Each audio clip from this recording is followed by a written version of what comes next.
Sometime around the 18th century, the Giovanni wanted a foothold in the markets of the New World. But all their attempts were constantly blocked by a Scottish family of bankers who owned several shipping ventures. Impressed by their financial acumen, the Giovanni investigated bringing the family into the fold. What closed the deal was the discovery that the Dunsirn were cannibals as well as financiers. It was the perfect balance of money, depravity, and the ability to keep a secret. For centuries, the relationship between the two families was clear. The Dunsirn made the money, and the Giovanni spent it like water.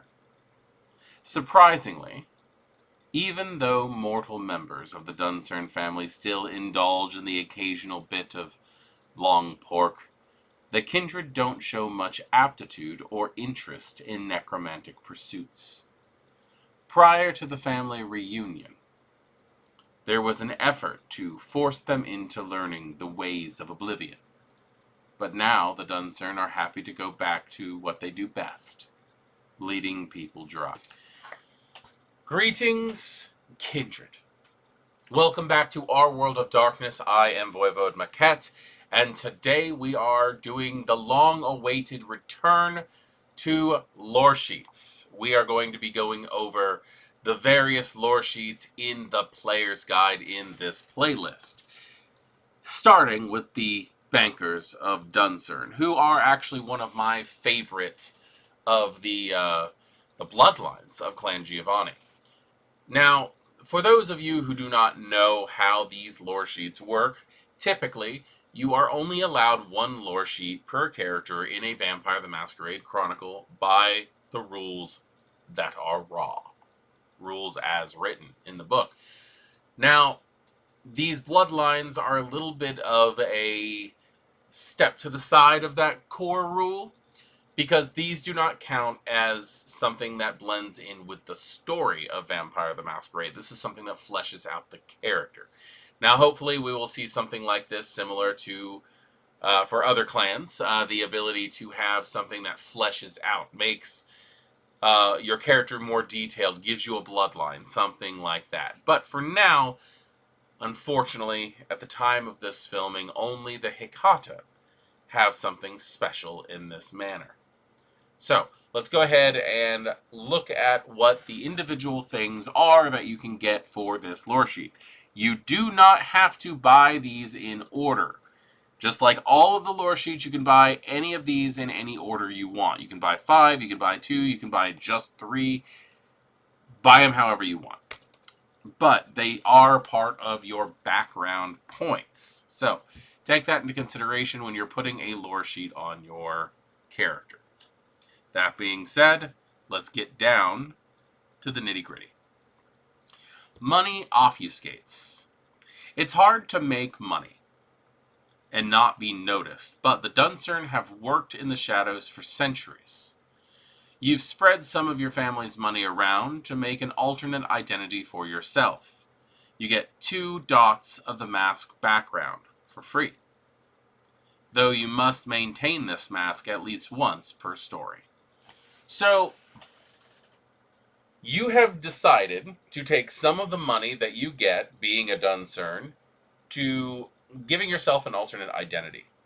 This can be used in Kindred Society by not introducing yourself directly as a Dunsirn, and if anybody does a background check, they can basically have a limit to what they can try to find.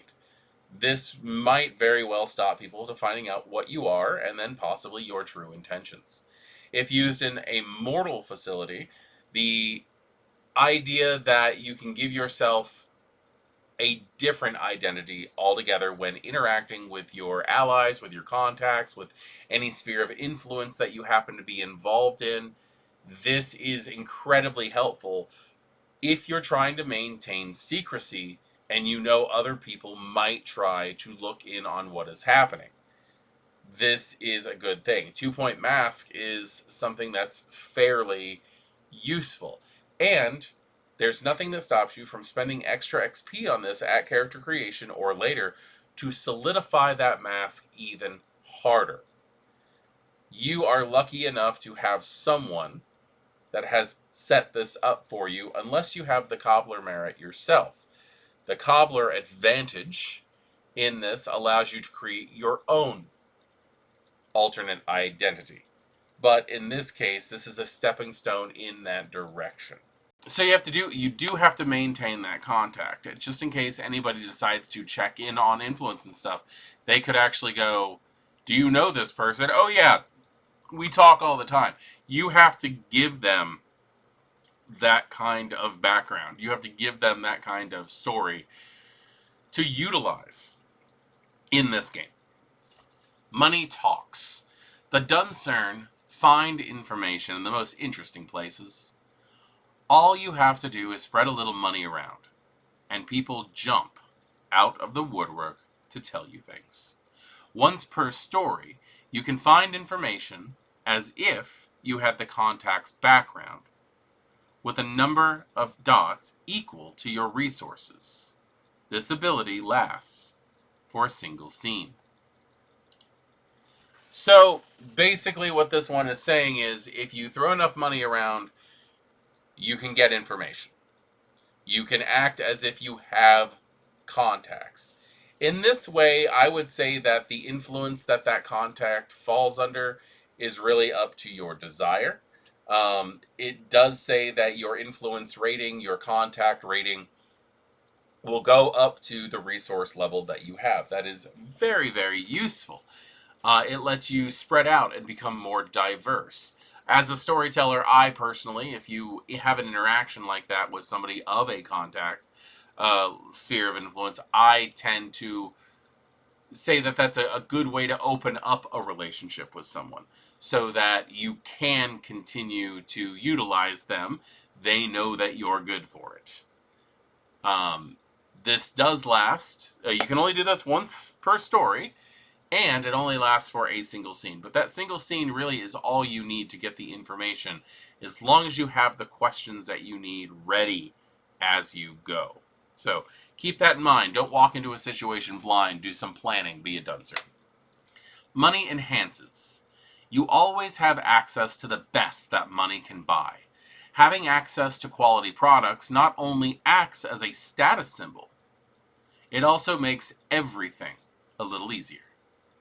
When making a roll in which you can use your own equipment, you get a bonus die to the roll.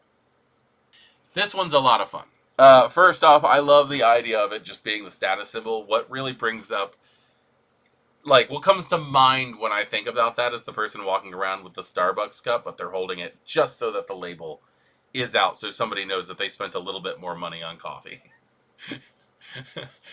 It's so stupid.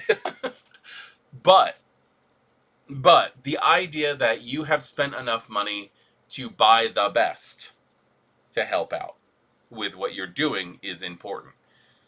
Mechanically speaking, what this does is it gives you an extra die to add to skill pools because your character only buys the best. Now, there are so many ways that you can take this into consideration. Your drive skill goes up because you have a better car. Your firearms goes up because you bought a better gun.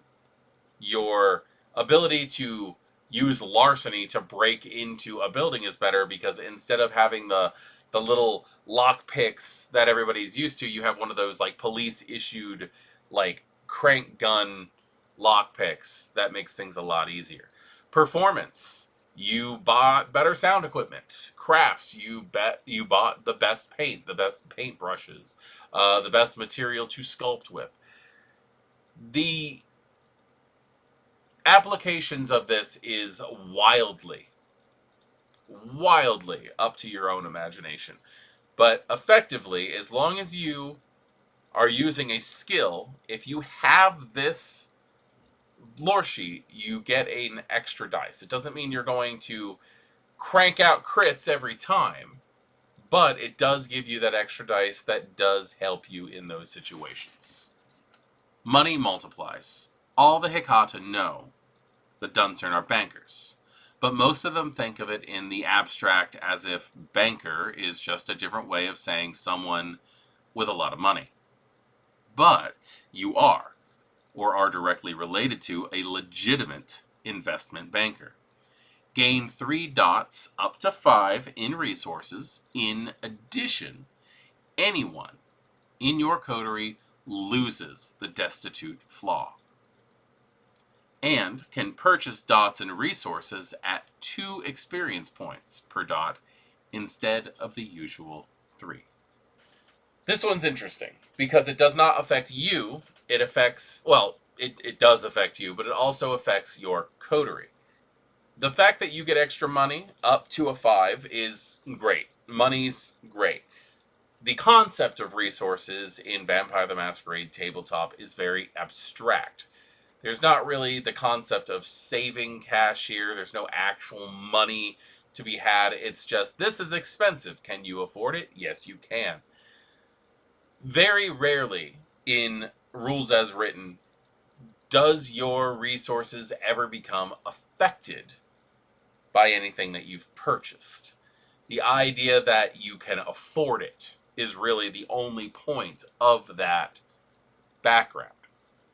However, there are flaws that this affects when it comes to your coterie. Destitute just means poor. It means that you don't have any money. You don't have the ability to buy certain things, to do certain things. Being poor sucks. Take it from experience. Being poor sucks.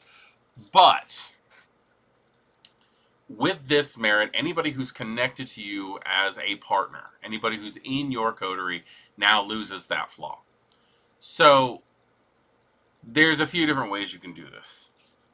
The way that I focus in on this is I try to make sure that people have established characters before they get thrown into a coterie situation.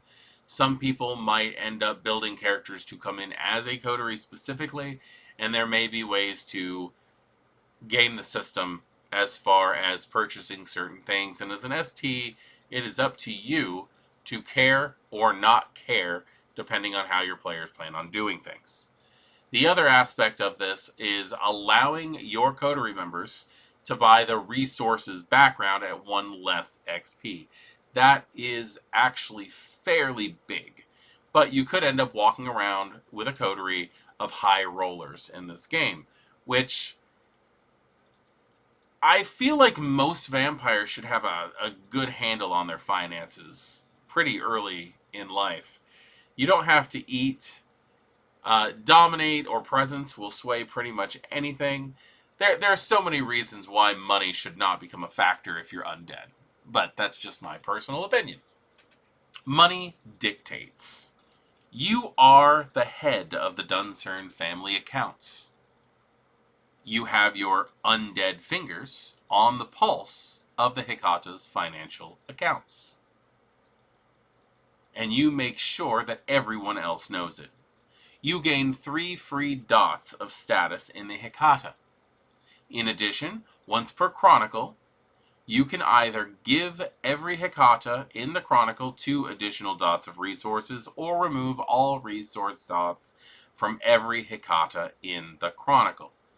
These resource additions, or removals, last for a single story, and if removed, generate a chronicle-length adversary flaw in the form of one of the robbed vampires. This one gives you a lot of stuff. First off, the extra status in the Hecata can be very useful depending on how, as a storyteller, you or as your storyteller, how they tend to run status. I personally tend to run status as in it gives you extra social traits in an interaction with those who that status falls under. In this case, it would be in clan. This only works against other Hecata. In my way of doing things, and again, this is kind of falling in homebrew territory, in my way of doing things, someone can ignore status, but it might look bad on them later and cause consequences. So, it is up to them whether or not they are going to follow your status. The other thing is, you have the ability to give everybody an extra 2 resources in the Hecata for gain. You can make your clan exceedingly wealthy. Or you can pull the rug out from under them, be a petty little bitch, and make everybody incredibly poor, taking away all resources for the story. Now, depending on how your storyteller runs that, that could mean a number of things. A story could just be if there's a certain story arc you're going through, and now your clan has no resources to deal with things because you decided that you were mad at them for some reason. Or if you have some other altruistic reason, who the hell knows? Vampires are petty. But this does give you a chronicle-long adversary, which means you're picking up a vampire enemy who may be out to get you, representing one of the individuals that you robbed for this. I love lore sheets that not only give you fun things, but also give you flaws. This could very well be how you handle a situation in one storyline. But then when the storyteller's ready to run the next storyline, you may have given them the full flavor of what the next chronicle is. This adversary. Play to lose is what I always say. We ball. It's time to roll those dice and take some chances. So we've just gone over the Bankers of Dunsirn lore sheets. The Dunsirn have been a focal point in my games in several editions. Like, the Dunsirn are just, they're just dirty. Like, the idea that they're these big Scottish bankers who have all this money and all this respect, but they're eating people at the same time. It's interesting. I do like the fact that this family reunion has brought a lot of these bloodlines into their own right, while also creating a whole new iteration of the Clan of Death. We've gone from Cappadocian to Giovanni to Hecata. And at the time of this filming, 2025, we are approaching 2028. We're just 2.5 years away from it right now, which could lead to some very interesting storylines in World of Darkness, especially now that White Wolf has the reins again. Who knows what they are going to give us as far as the promise of 1528 goes? Is it going to be there? Is it actually, does it actually not have an ending to this? Who knows? But we've got like 2.5 years until we get to find out exactly what's going to happen. I am voivodemekhet.